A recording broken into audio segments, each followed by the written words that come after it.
Haleluya. Nggak bosan ingat saya ya.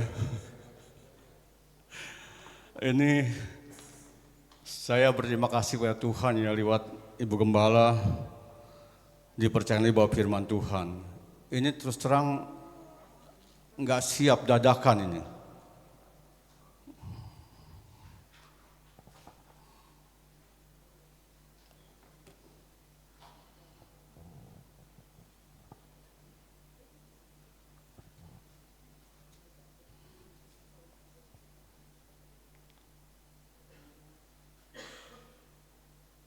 Siap? Hari Kamis pagi kita ketemu sama Ibu Gembala di tukang nasi uduk. Pulang Ibu Gembala bilang sampai hari Minggu bro. Ya oke sampai hari Minggu kan. Bawa firman, bawa firman. Saya belum siap suruh bawa firman bagaimana ya. Ya sudah. Kebenaran hari Jumat libur kan. Jadi setengah harian itu saya buat firman. Hasilnya dari Kejadian sampai Roma. Jadi hari ini firman Tuhan sampai jam 1 ini. Pas lapar kan? Pas lapar kita turun ke bawah, makan.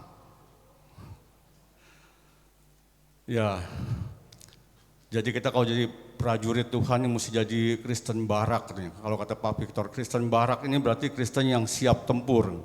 Kapanpun disuruh kita siap maju.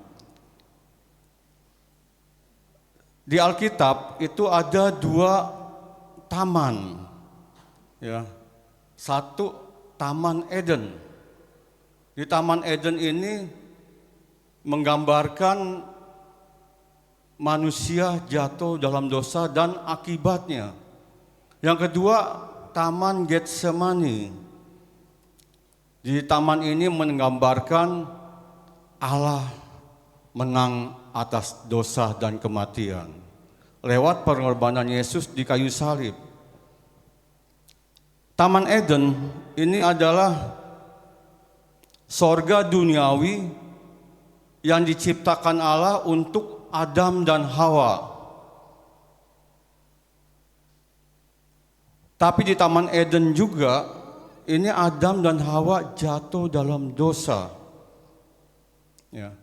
Taman Eden ini kalau kita ini menggambarkan tentang kelimpahan, kebahagiaan, kesempurnaan. Bahkan itu juga menggambarkan hubungan antara manusia dengan Allah sebelum ada dosa. Itu Taman Eden. Tapi justru di taman itu sendiri Adam dan Hawa jatuh dalam dosa sehingga dia harus keluar dari taman itu. Artinya dia kehilangan persekutuan dengan Allah. Dia mati dari hadirat Allah. Terus bagaimana dengan Getsemani? Getsemani ini adalah sebuah taman terletak di sebelah timur Yerusalem, dekat Bukit Zaitun. Taman ini memiliki arti penting dalam kehidupan Yesus Kristus. Karena di taman ini Yesus menghabiskan waktunya bersekutu dengan Allah. Dan di taman ini juga Yesus mengalami penderitaan yang tertinggi ketika dia bergumul untuk mengalahkan egonya, mengalahkan ketertundukan dia kepada otoritas Bapa. Dan di taman ini juga Yesus ditangkap karena dihianati oleh muridnya sendiri. Jadi taman ini memiliki arti penting dalam kehidupan Yesus. Getsemani kalau kita mau artikan ini adalah tempat pergumulan Yesus baik secara fisik maupun batin. Dan inilah yang saya katakan penderitaan tertinggi Yesus di sini. Karena apa? Saya yakin di taman ini seperti di Taman Eden, iblis juga hadir. Di Taman Eden iblis mengganggu Adam, Hawa ya. Di Getsemani juga iblis pasti mengganggu Yesus. Karena apa? Iblis nggak mau tuh ngelihat kita semuanya datang berdoa, nggak mau. Iblis nggak peduli kita punya gereja besar, nggak peduli dia. Iblis juga nggak peduli kita punya sound system yang bagus, tapi dia akan takut kalau melihat umat Tuhan berlutut. Ya. Makanya ketika Yesus berjuang itu berdoa, saya yakin iblis mengganggu dia. Yesus, kamu nggak sanggup, nggak ada manusia yang sanggup. Terus dikecoh dia.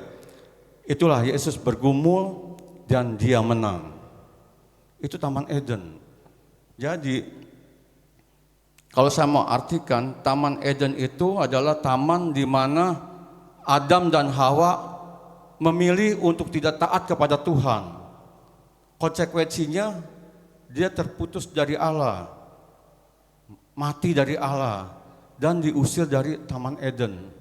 Masih ada gak Taman Eden sekarang? Ada. Terus secara rohani juga ada, seperti kemarin dikatakan sama Ibu Gembala. Secara rohani itu setiap pagi yang kita baca hari Minggu, doa Bapa kami, ya. Jadi Eden ada, dan Taman Eden dunia ini nanti dikatakan akan menjadi lautan api yang menyala-nyala. Maka Yesus berkata, di mana aku berada, dia juga mau kita berada. Mau? Siapa mau ke sorga? Oh, separuh. Yang lain? Yang nggak ngerti bahasa Indonesia? Siapa mau jalan duluan? Benar. Saya kalau Tuhan bilang pulang sekarang, saya pulang. Ngapain besok-besok? Ya, besok nggak jaminan loh. Dunia ini penuh dengan pemandangannya mengerikan. Iya, di mall aja banyak kuntilanak, bener. Hati-hati. Jadi di Taman Eden manusia jatuh dalam dosa, tapi di Taman Getsemani Adam kedua dia mentaati Allah, taat sampai mati, dan konsekuensinya dia menderita yang begitu hebat. Tapi dia juga setelah itu dia menawarkan kepada kita kehidupan kekal selama-lamanya. Dan di saat dia lemah, malaikat datang memberi kekuatan buat Yesus. Jadi kalau kita berdoa, ya memang kita nggak ada doa 10 hari ya, tapi besok ada doa 3 hari. Ayo. Oh 1 minggu, tuh perpanjang 1 minggu. Nggak bayar izin perpanjangnya tuh. 1 minggu, ayo kita bergumul. Karena apa? Lewat pergumulan kita, Tuhan tahu apa yang kita mau. Ya. Kemarin Pak Victor bilang apa? Kalau kita ingin menangkan jiwa, baca itu Kisah Para Rasul. Roh Kudus, doa, pengajaran. Bahkan di akhir khotbah Ibu Gembala kemarin menggambarkan Yeskiel 47, ya kan? Jangan sampai kita jadi Kristen bayi rohani, Kristen semata kaki, ya. Tapi saya mau katakan semata kaki itu oke aja, karena langkah kita dimulai dari langkah yang kecil-kecil. Ayo kita terus berjuang sampai kita masuk ke Kristen lutut, di mana dalam itu kita menyerahkan sepenuhnya kepada Allah, kita ketergantungan dengan Allah. Jadi going to that level, naik terus sampai ke mana? Sampai ke pinggang adanya. Kalau ke pinggang kita masih nggak nyelem, artinya kita harus berikat pinggang kan kebenaran. Terus naik sampai kita tenggelam dalam Roh Kudus. Kalau Roh Kudus sudah dalam kita, pastikan bangku-bangkunya akan penuh semuanya. Amin. Jadi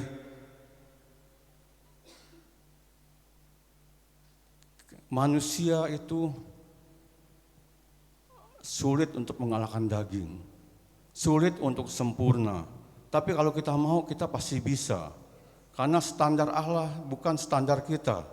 Ya, kesempurnaan itu bisa kita capai kalau kita mau. Karena apa dia bilang? Roh Kudus, doa dan belajar. Itu. Coba kita baca Roma 8 ayat 1 sampai 22.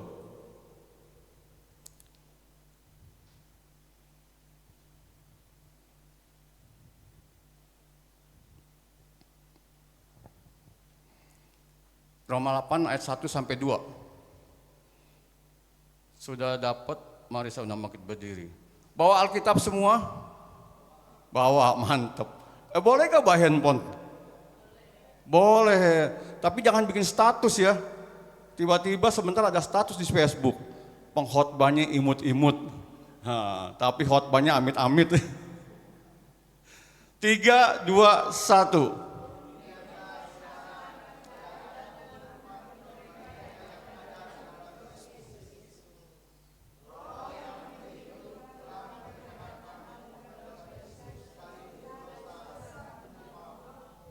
Amin.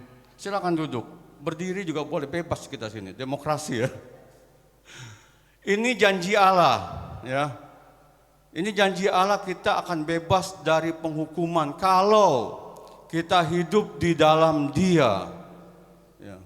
Jadi kita kalau hidup di dalam Dia, kita tidak ada penghukuman karena Roh itu yang memberi kita hidup. Kita merdeka dari apa coba?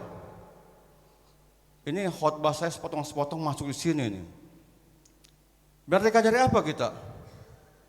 Kita merdeka dari dosa. Kita merdeka dari penghukuman hukum Taurat. Kita merdeka dari kekuasaan iblis. Kita merdeka dari murka Allah. Kita merdeka dari kengerian maut. Tapi ingat, kemerdekaan yang Tuhan berikan kepada kita itu bukan sebagai selubung untuk menutupi kejahatan kita. Justru kemerdekaan itu seharusnya memperbarui manusia batinia kita dari hari ke hari, agar kita menuju keserupaan dengan Kristus. Ya. Kalau kita menuju keserupaan dengan Kristus, artinya seperti 1 Yohanes 2:6 katakan, kalau kita hidup di dalam Dia, kita harus hidup seperti Kristus hidup. Yesus benci dengan dosa. Artinya kita tidak boleh main-main lagi dengan dosa. Ya. Nggak ada dosa sedikit-sedikit. Tetap sedikit-sedikit namanya dosa, menyimpang. Ya. Nggak boleh ya. Jadi kalau kita sudah ikut Tuhan, ayo. Karena Tuhan mau standarnya kudus.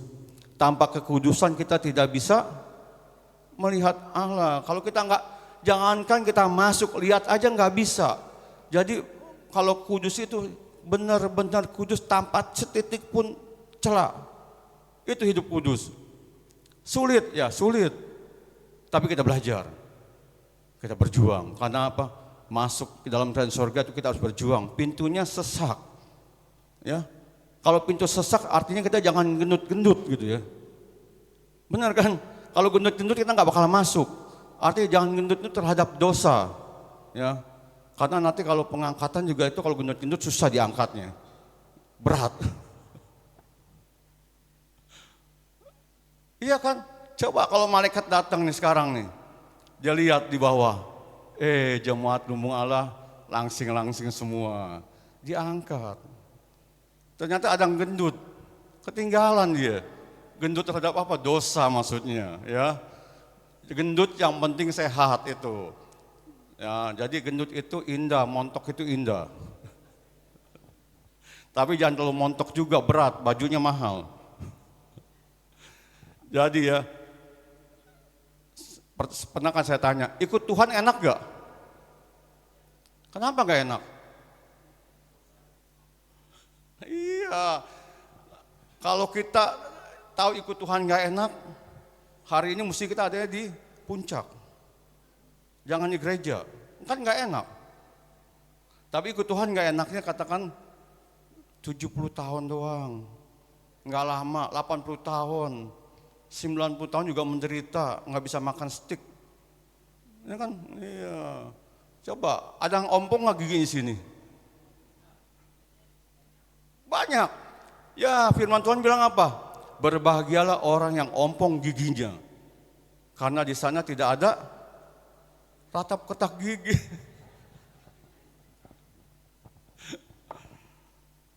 Jadi barang siapa hidup di dalam Yesus, itu kita harus hidup seperti Yesus hidup. Dalam kitab Perjanjian Lama ada sistem pengorbanan yang ditujukan kepada bangsa Israel. Jadi bangsa Israel kalau mau menebus dosa itu ada harga yang harus dibayar. Dengan apa coba? Lembu sapi, kambing domba. Terus kalau nggak punya duit pakai apa? Burung tekukur, burung merpati. Kalau itu terjadi sampai sekarang, kita nggak bisa makan sate kambing. Benar ya? Iya pasti harganya mahal sate kambing itu. Tapi sejak kematian Yesus Kristus, itu semua sudah nggak ada lagi. Karena korban Yesus adalah korban yang sempurna, korban yang tertinggi, korban yang sekali untuk selama-lamanya.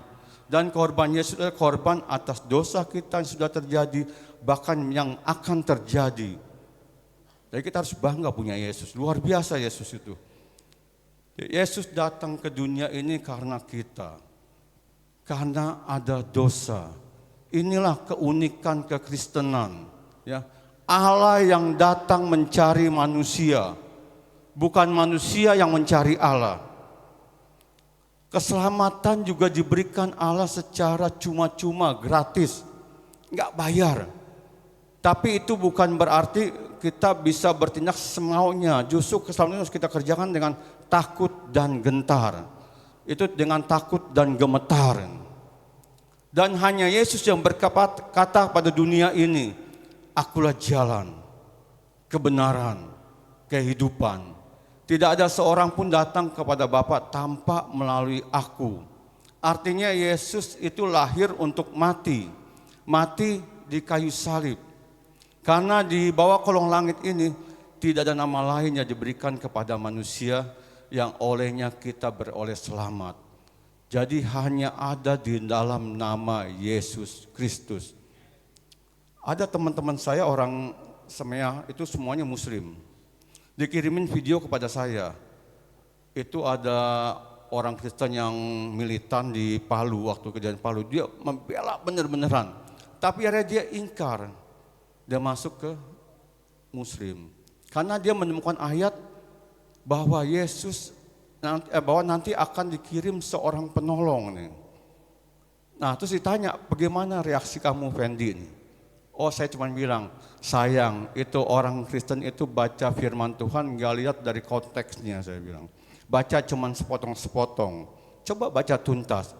Karena seorang penolong itu yang kalau kita baca terus Injil, saya bilang, dia adalah Roh Kudus, Roh kebenaran. Itu saya bilang. Terus bagaimana Fendi? Saya tetap sekali Yesus, tetap Yesus. Oke, gak ada komen lagi dia. Jadi hati-hati, kan banyak video-video yang orang-orang Kristen masuk sana, kita dikirimin itu, hati-hati. Prinsip kita saya tahu, hanya Yesus satu-satunya keselamatan kita. Karena firman-Nya ada di bawah kolong langit tidak ada nama lain, cuma nama Yesus. Ya, jadi kita harus tetap. Dan bukan Yesus memberi saja keselamatan kepada kita, Dia menjamin hidup kekal selama-lamanya. Coba baca, berdiri ya semua lagi. Yohanes 11 ayat 25 sampai 26 supaya enggak ngantuk. Karena ini sampai jam 1 ini. Yohanes 11 ayat 25 sampai 26.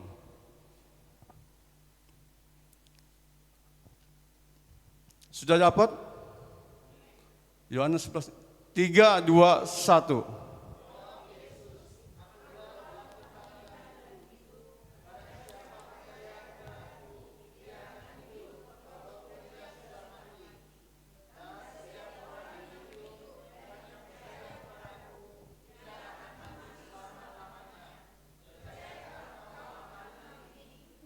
Duduk, silakan duduk. Tuhan tanya, percayakah engkau akan hal ini? Halo, percaya gak? Ya percaya karena Anda sudah tahu ceritanya. Iya kan? Coba kalau Anda belum tahu ceritanya. Hidup di zaman Yesus hidup, percaya gak? Kalau anak tukang kayu itu bisa menjamin kita hidup kekal. Halo, percaya gak? Meragukan. Ya, belum tentu kita percaya. Kalau sekarang kita sudah banyak mendengar firman, iman kita timbul. Harusnya percaya, dan kalau udah percaya, jangan ragu-ragu lagi. Terus sampai rumah masa depan kita percaya sama Yesus. Amin. Kemarin saya jalan-jalan sama gembala ke Jawa Barat. Kita lihat pemandangannya indah-indah tanya. Pemandangan indah, pohon-pohonnya indah-indah. Tapi pas lihat ke bawah, ternyata banyak makam. Ya, itulah kita say hello sama Maria.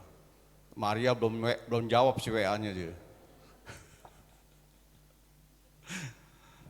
Iya, jadi percaya enggak nih? Saya mau katakan gini, keselamatan yang dikerjakan oleh Yesus Kristus itu tuntas, sempurna. Dari kelahirannya, kematiannya, kebangkitannya, kenaikannya, sampai Roh Kudus tercurah, sempurna. Ya. Natal kita merayakan Natal semuanya. Firman-Nya katakan, Yohanes 3 ayat 16. Coba satu orang baca, Yohanes 3 ayat 16.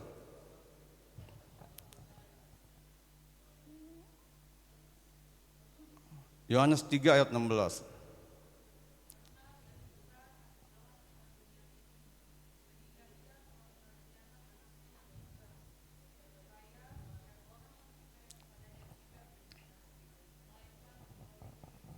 Nah, itulah Natal ya.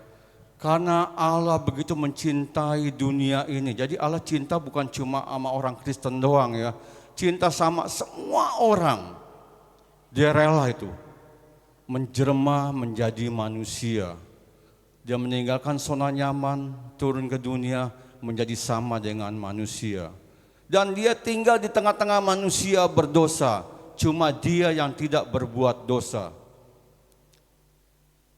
Menjadi sahabat orang berdosa, bahkan dia rela berkorban untuk orang berdosa dan mati untuk orang berdosa. Saya yakin kita ini yang sudah berkeluarga, tentu ingin punya anak kan. Terus kalau punya anak, juga pengen masa depannya bagus kan.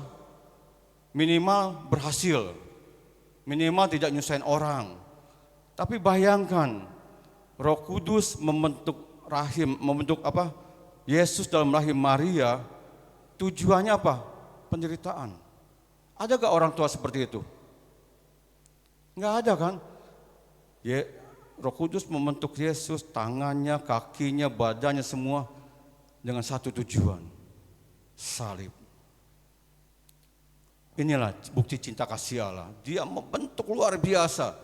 Dia bentuk, dia lahir. Dia lahir di kandang yang hina, dibaringkan, sudah itu dibawa lari ke Mesir. Pokoknya ini benar-benar menderita. Setelah dia hidup, dia melayani, 3,5 tahun dia melayani, dikhianati muridnya. Terus apa alat, aduh saya pulang kampung aja lagi dulu deh. Enggak, tuntas. Karena cintanya luar biasa kepada kita. Makanya kalau kita tahu betapa hebatnya pengorbanan Tuhan, jangan jual Yesus untuk apapun juga. Jangan jual Yesus untuk jabatan, jangan jual Yesus untuk sebuah pangkat atau cari jodoh, nggak usah. Di gereja tuh banyak Tuhan dan Yesus loh. Iya, nggak usah jauh-jauh cari gereja. Kita lirik sendiri, masih yang bujangan. Ya kan, masih banyak Tuhan yang di sini banyak loh Tuhan-Tuhan yang bujangan. Ada juga ses yang bujangan. Gereja, nggak usah jauh-jauh, seiman aja. Nah itulah, kelahiran Yesus Kristus itu membuktikan bahwa dia sangat-sangat mengasihi manusia. Saya kadang-kadang berpikir, apa susahnya sih waktu Adam dan Hawa jatuh dalam dosa, bikin lagi? Benar gak? Kenapa harus susah Yesus turun ke dunia? Itulah cinta yang luar biasa. Saya yakin seperti kita nih, kalau kita punya barang kita sangat sukai, udah rusak sekalipun, tetap kita perbaiki. Allah juga begitu. Dia tidak ingin gambarnya rusak, maka dikirimlah Yesus. Itulah Natal. Perjuangan Yesus untuk kita semuanya tidak ada yang binasa. Itu Natal. Dia mau semuanya diselamatkan. Kita masuk ke Jumat Agung. Jumat Agung itu adalah bagian daripada Paskah, satu setelan berdua itu. Ya. Jumat Agung itu dimulai dari malam perjamuan terakhir, di mana Yesus mengadakan Paskah bersama murid-muridnya. Dan waktu makan malam itu Yesus berkata kepada murid-muridnya, salah satu dari antara kalian akan menyerahkan aku. Ada ngaku gak? Nggak ada. Maling kalau ngaku penjara penuh. Nggak ada yang ngaku murid-muridnya. Bahkan si Petrus dengan secara impulsif dia berkata, Tuhan, aku tetap akan bersama dengan kamu. Aku nggak akan meninggalkan kamu. Aku akan selalu dekat dengan kamu. Bahkan aku mau masuk penjara demi kamu. Dan aku rela mati untuk kamu. Itu Petrus. Tapi Tuhan bilang, Petrus, ingat, sebelum matahari terbit, sebelum ayam berkokok, kamu sudah menyangkal aku.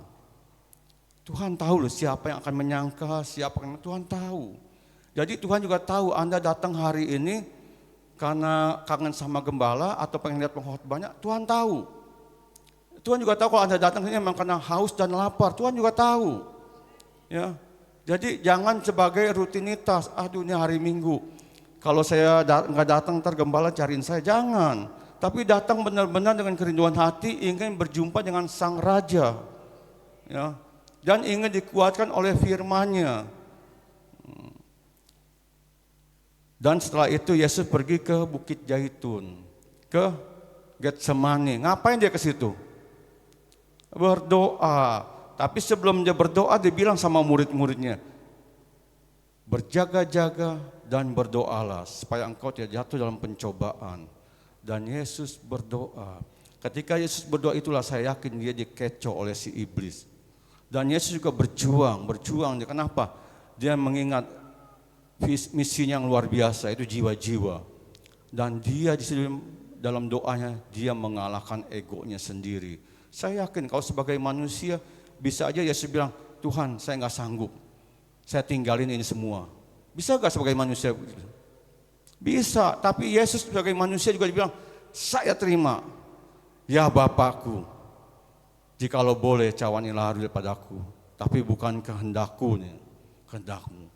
Dan inilah kemenangan yang sesungguhnya di Getsemani dan dituntaskan di kayu salib. Ya Bapakku, ke dalam tanganmu kuserahkan nyawaku. Ada 7 keajaiban yang terjadi ketika Yesus disalib. Apa aja coba? Terjadi kegelapan di seluruh negeri dari jam 12 sampai jam 3. Dan ketika Yesus menyerahkan nyawanya, tabir bait suci terbelah 2. Terus bukit-bukit batu juga terbelah.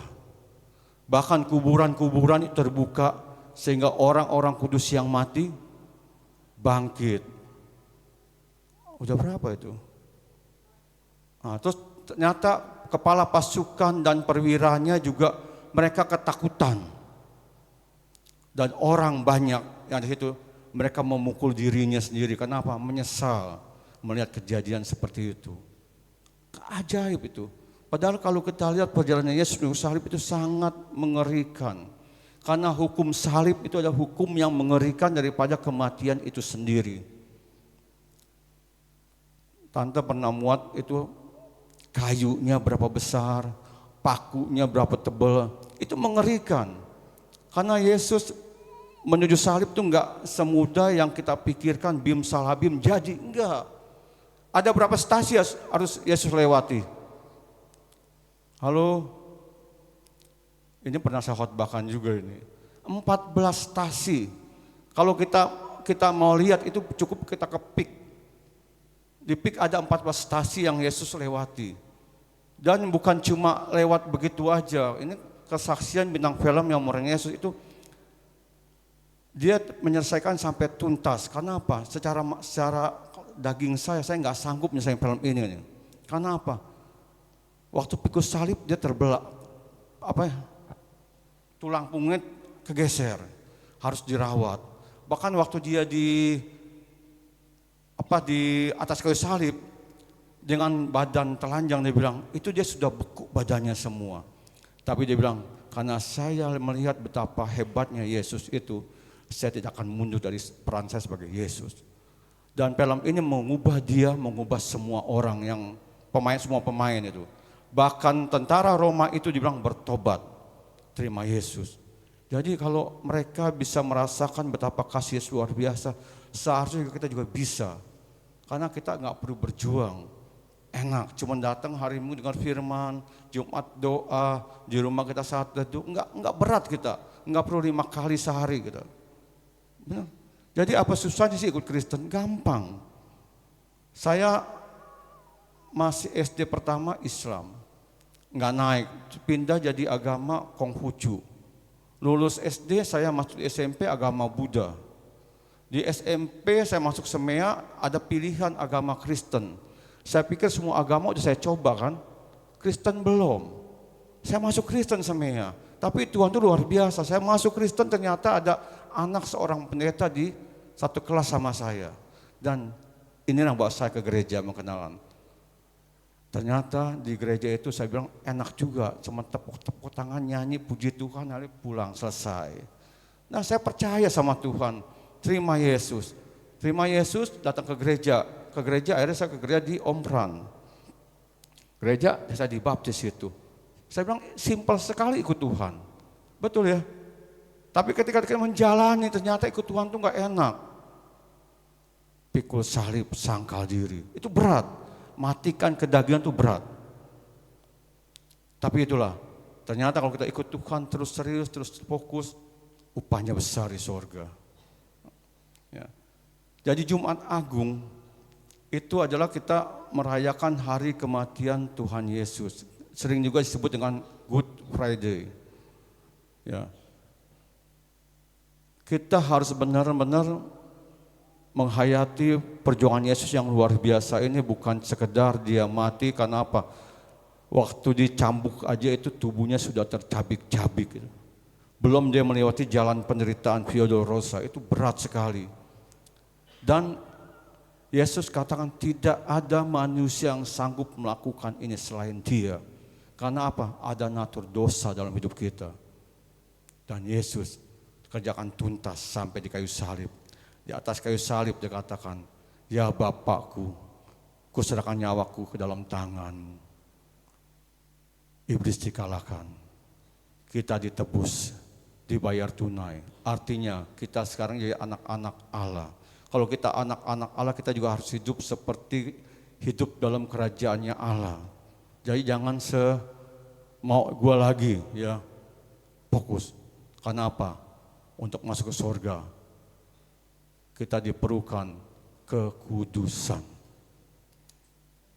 Dan firman Tuhan katakan, Yesus berkata gini, anak manusia akan diserahkan kepada manusia untuk dibunuh, untuk disiksa, dibunuh, dan pada hari yang ketiga dia akan bangkit. Digenapi. Hari yang ketiga Yesus bangkit. Kita merayakan Paskah. Ya. Coba baca dulu Lukas.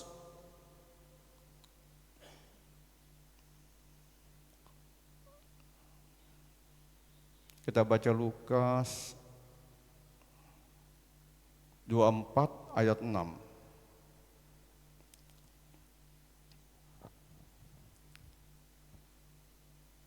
Lukas 24 ayat 6. Coba tolong baca.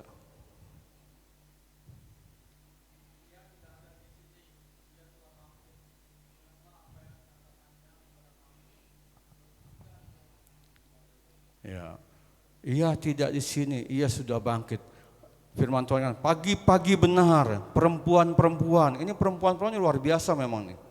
Waktu Yesus disalib, yang ada juga perempuan-perempuan. Dan ketika kebangkitan juga perempuan-perempuan ini, Maria Magdalena dan Maria lainnya datang membawa rempah-rempah untuk mengurapi Yesus. Tapi dalam perjalanan saya yakin emak-emak kan suka ngobrol ya. Dan dia pasti ngobrol-ngobrol terus. Kira-kira siapa yang akan menggulingkan batu kubur itu? Berat, besar kan? Tapi hal yang luar biasa terjadi. Sebelum mereka tiba terjadi gempa bumi. Kata apa? Malaikat Allah turun ke kubur itu untuk menggulingkan batu. Ini artinya suatu hari nanti kubur itu tidak sanggup menahan Yesus. Ya. Bahkan batu juga tidak sanggup untuk menahan Yesus. Batu akan terguling ke pintu kubur. Anak Allah itu mengalahkan maut. Dia bangkit dan dia naik ke surga. Ketika wanita-wanita sampai di kubur, dia kaget. Kenapa? Pintu sudah terbuka. Siapa yang mencuri Tuhanku nih? Di mana Tuhanku berada? Saya tanya nih. Ketika Yesus bangkit, ada yang percaya gak? Percaya gak? Sekarang kita percaya gak? Ya karena udah tahu kan. Enggak ada yang percaya itu. Katanya dicuri orang. Tapi malaikat katakan, orang yang kau cari tidak di sini, dia sudah bangkit. Dan Yesus menampakkan diri kepada Maria Magdalena. Bawa pesan kepada murid-muridku, nanti ketemu di Galilea. Murid-murid percaya gak? Nggak yang percaya juga.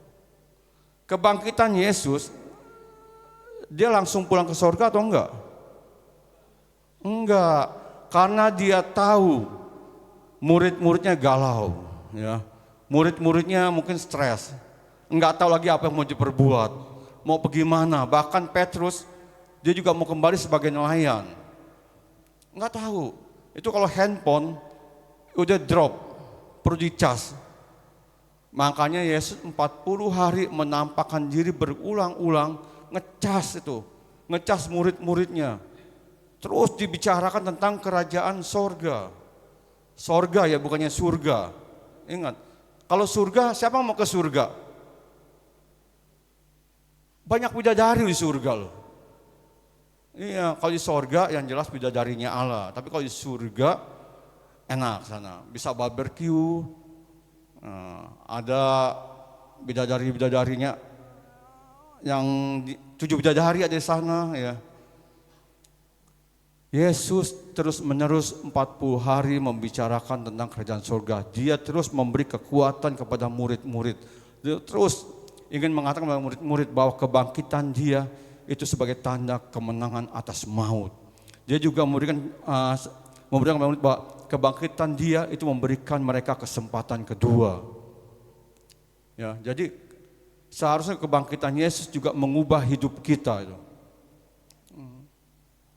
40 hari. Setelah 40 hari dia lihat cukup, Yesus naik ke sorga. Tapi sebelum dia naik ke sorga, Matius 28 ayat 18 sampai 20 katakan, dia memberi pesan kepada murid-murid, kepadaku telah diberikan kuasa di bumi dan di sorga. Oleh sebab itu, pergilah, ini artinya perintah. Kalau bukan sekedar basa-basi, pergilah, ini perintah Tuhan kepada kita semua, bukan cuma pada murid-murid, bukan cuma kepada ibu gembala, bukan. Pada kita semua, pergilah, jadikanlah semua bangsa muridku. Dan baptislah mereka dalam nama Bapa, Anak, dan Roh Kudus. Dan ajarkanlah, apa itu? Seperti yang telah kuperintahkan kepada kamu, aku akan minta engkau sampai pada kesudahannya. Itu sebelum Yesus naik ke surga, dia memberi perintah kepada kita, jadikan semua bangsa muridku. Bahkan Yesus juga tahu, dia memberi tugas khusus buat Petrus. Yohanes 21 katakan, Simon anak Yohanes, apakah engkau mengasihi aku? Jadi sebelum dia naik ke surga, dia memberi tugas khusus kepada Petrus. Simon anak Yohanes, apakah engkau mengasihi aku? Apa jawab si Petrus? Halo? Ya, dia mengasihi. Di sini Petrus menjawab dengan kasih pilio.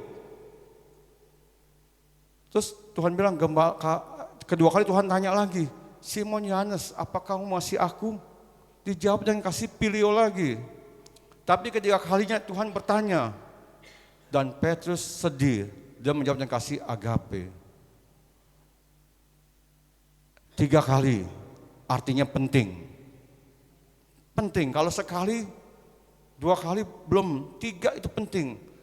Dan Petrus dijadikan oleh Tuhan sebagai penjala manusia, benar-benar sebagai penjala manusia. Dia dipakai Tuhan secara luar biasa kan. Terus sebelum Yesus naik surga, dia juga memberikan kita suatu pesan untuk tidak meninggalkan Yerusalem, menunggu janji Bapa.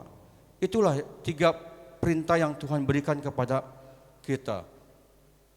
Kalau Roh Kudus sudah tercurah hidup kita, pelayanan kita pasti luar biasa. Jiwa-jiwa pasti banyak dimenangkan. Dan baru Yesus naik ke sorga. Baca ayatnya Lukas 24, 50, 51.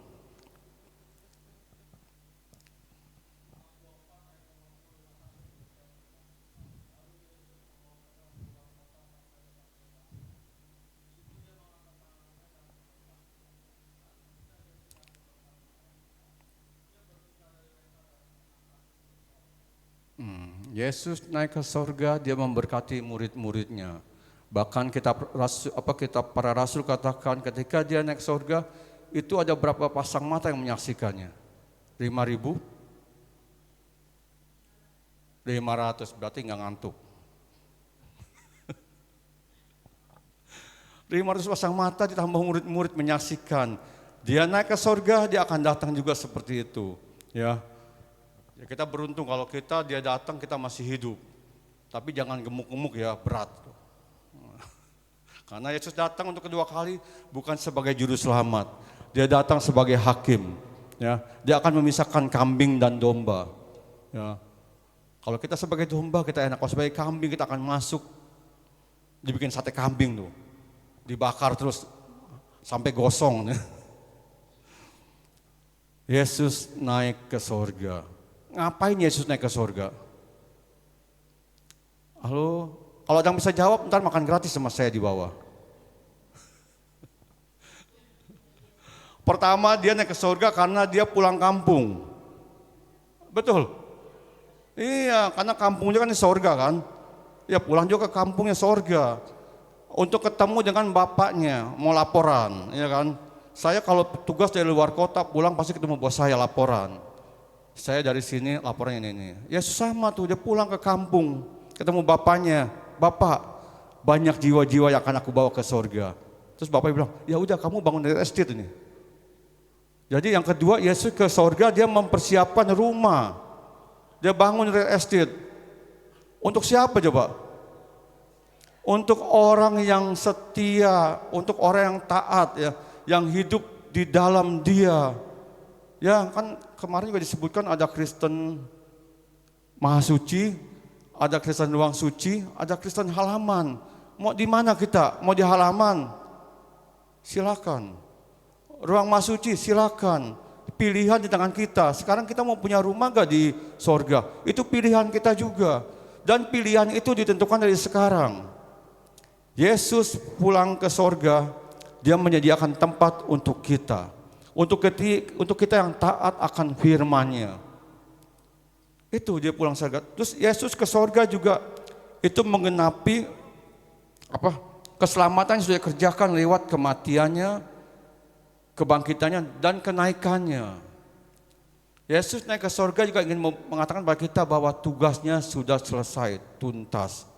Dan ada tugas yang belum selesai. Dan itu tugas kita. Jadikan semua bangsa muridku. Dan Yesus naik ke surga, kita tidak dibikin sebagai seorang anak yatim. Dikirimkan Roh Kudus. Roh Kudus turun menggantikan Yesus. Dia yang akan membimbing kita, dia yang akan menuntun kita, dia juga yang akan menginsafkan dunia dari dosa. Pokoknya dia bukan hanya sebagai penghibur, sebagai penolong, lengkap, tuntas itu. Enak kalau ikut Tuhan itu, enggak pakai embel-embel lagi. Ya. Yesus naik ke surga, semua aman. Roh Kudus turun. Dan murid-murid dikatakan jangan tinggalkan Yerusalem. Setia tuh murid. Murid-murid semuanya naik ke loteng Yerusalem, dia bertekun, berdoa bersama-sama. Dan pada hari Pentakosta, hari yang ke-50, Kisah Rasul 2 ayat 1,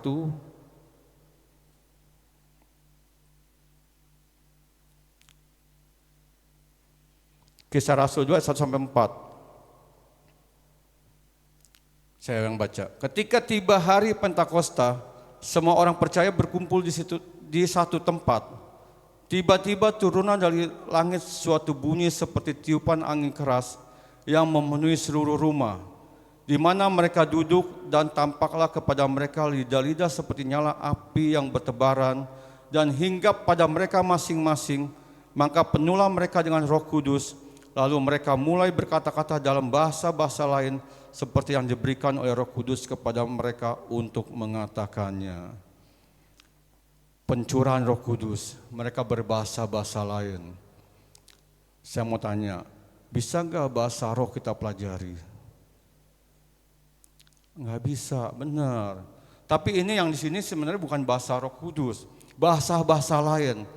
Contohnya misalnya nih, ini kan yang saya tahu ya. Tiba-tiba saya ada suara bicara, pergi ke China untuk beritakan Injil. Pergi enggak? Roh Kudus yang bilang sama saya gitu, pergi enggak? Nah, kalau kita sebagai manusia mau ke Cina, bagaimana kita mau pergi ke Cina? Bahasa Cina saya nggak ngerti. Benar ya? Tapi kalau Roh Kudus pergi, dan di sana kita, Roh Kudus akan nolong kita, kita akan bisa berbahasa Cina. Mungkin kalau saya pergi sama Reti pasti bingung gitu. Nggak disangka suamiku pintar bahasa Cina. Tapi pas pulang, bisa nggak? Nggak bisa. Itu berbahasa-bahasa lain. Ya, kalau saya bisa bahasa Cina mah sering-sering ke Cina. Kenapa? Enak makanannya ya. Daripada pergi ke Eropa, mencret saya situ.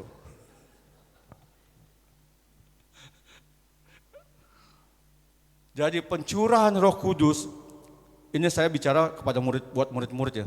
Pencurahan Roh Kudus itu membuat totalitas hidup murid-murid berubah total. Kualitasnya berubah, pelayanannya menjadi pelayanan yang berbeda.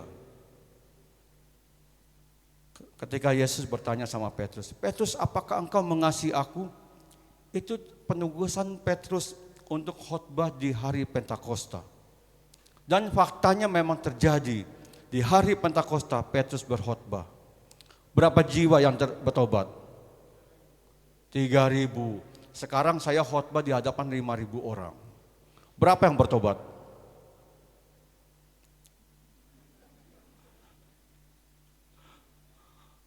Ya, ada 10 yang bertobat, puji Tuhan. Baru-baru bertobat, habis.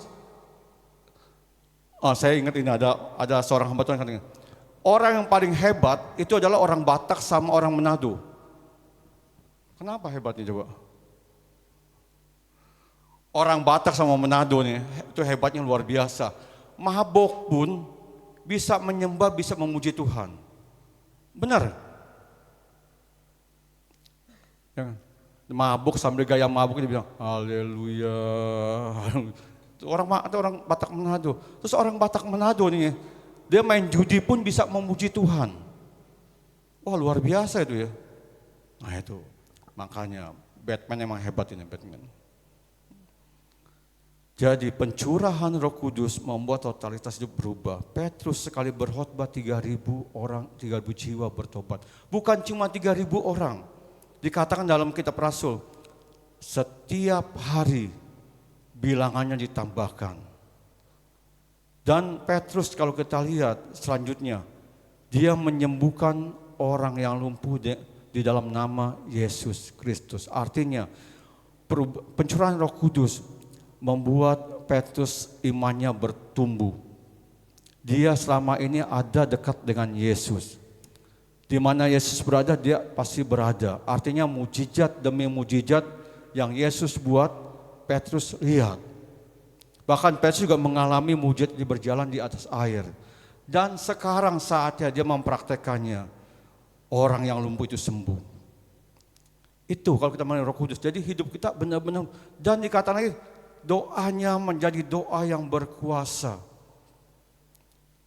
Kalau kita mengalami perubahan dari Tuhan, seperti itu harusnya. Jadi jangan sia-siakan Roh Kudus dalam hidup kita. Buka hati. Kita bisa berdoa di rumah, kalau bisa sama keluarga.